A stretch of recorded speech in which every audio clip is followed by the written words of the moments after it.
Okay sir. ಅಸ್ಸಲಾಮು ಅಲೈಕುಮ್ ರಹಮತುಲ್ಲಾಹಿ ಬರ್ಕಾತುಹು. ಎಲ್ರಿಗೆ ನಮಸ್ಕಾರ ಸ್ನೇಹಿತರೆ. ಇಂದು ನಮ್ಮ ಕೋಲಾರ ಫಾರೂಕಿಯಾ ಮದಾರಿಯಾ ಬೈತುಲ್ ಮಾಲ್ ವತಿಯಿಂದ ನಮ್ಮ ಸಂಸ್ಥೆಯಿಂದ ಸುಮಾರು 25 ವರ್ಷಗಳಿಂದ ಸತತವಾಗಿ ನಾವು ಶಿಬಿರಗಳನ್ನು ಮಾಡ್ಕೊಂಡು ಬರ್ತಾ ಇದ್ದೀವಿ. ಇದಕ್ಕೆ ದೇವರು ನಮಗೆ ಆಶೀರ್ವಾದ ಇರ್ತದೆ, ಎಲ್ಲ ಸಕ್ಸಸ್ಫುಲ್ ಆಗ್ತಾ ಬಂದಿದೆ. ಇದೇ ಸಂದರ್ಭದಲ್ಲಿ ನಮಗೆ ಬ್ಯಾಂಗ್ಳೂರು ಪ್ರೋ ವೈಟಲ್ ಹಾಸ್ಪಿಟ್ಲಿಂದ ಒಂದು ಇನ್ಫಾರ್ಮೇಷನ್ ಸಿಕ್ತು, ನಾವು ಒಂದು ಕ್ಯಾಂಪ್ ಮಾಡ್ತೀನಿ ಅಂತ. ನಮಗೆ ಒಂಥರ ಶಾಕಿಂಗ್ ಆಯಿತು. ಏನಂತ, ಯಾಕಂದರೆ ನಾವು ಹೈ ಕ್ಯಾಂಪ್ ಮಾಡ್ತಾಯಿದ್ವಿ. ಸೊ ಇದರಲ್ಲಿ ಫಸ್ಟ್ ಟೈಮ್ ನಾವು ಪ್ರೋ ವೈಟಲ್ ಹಾಸ್ಪಿಟಲ್, ನಮ್ಮ ಡಾಕ್ಟರ್ ಅಜ್ಮಲ್ ಖಾನ್ ನಮಗೆ ತುಂಬ ಸ್ನೇಹಿತರು. ಇಲ್ಲಿ 30 ವರ್ಷ ಹಿಂದೆ ಇಲ್ಲಿ ನಮ್ಮ ಒಂದು ಕ್ಲಿನಿಕ್ ಇಕ್ಕಿ ಅವ್ರು ಸೇವೆ ಮಾಡ್ತಾಯಿದ್ರು. ಅವರಿಂದ ನಾವು ಟೀಮ್ ಬಂದರು. ತುಂಬ ಸಂತೋಷ.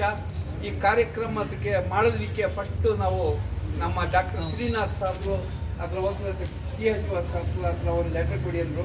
ನಮ್ಮ TH ನಾರಾಯಣ ಸ್ವಾಮಿ ಸರ್ ನಿಮಗೆ ಗೊತ್ತಿದೆ, ಅವ್ರಿಗೇನು ಇಂಟ್ರಡಕ್ಷನ್ ಮಾಡೋದು ಅವಶ್ಯಕತೆ ಇಲ್ಲ. He cooperated very well and each and every point ನಮಗೆ ಸಹಾಯ ಮಾಡಿದ್ರು, ಇಲ್ಲಿ ಮಾಡೋದಕ್ಕೆ ವ್ಯವಸ್ಥೆ ಮಾಡಿದ್ರು. ಅವ್ರಿಗೆ ಈ ಕಾರ್ಯಕ್ರಮಕ್ಕೆ, ಈ ಶಿಬಿರಕ್ಕೆ ಅವರು ತಮ್ಮ ಅಮೂಲ್ಯವಾದ ಸಮಯ ಕೊಟ್ಟು ಬಂದಿದ್ದಾರೆ. ನಮ್ಮ ಕಾರ್ಯಕ್ರಮಕ್ಕೆ ಅವ್ರಿಗೆ ಸ್ವಾಗತನ ಬಯಸ್ತೀನಿ. I will welcome.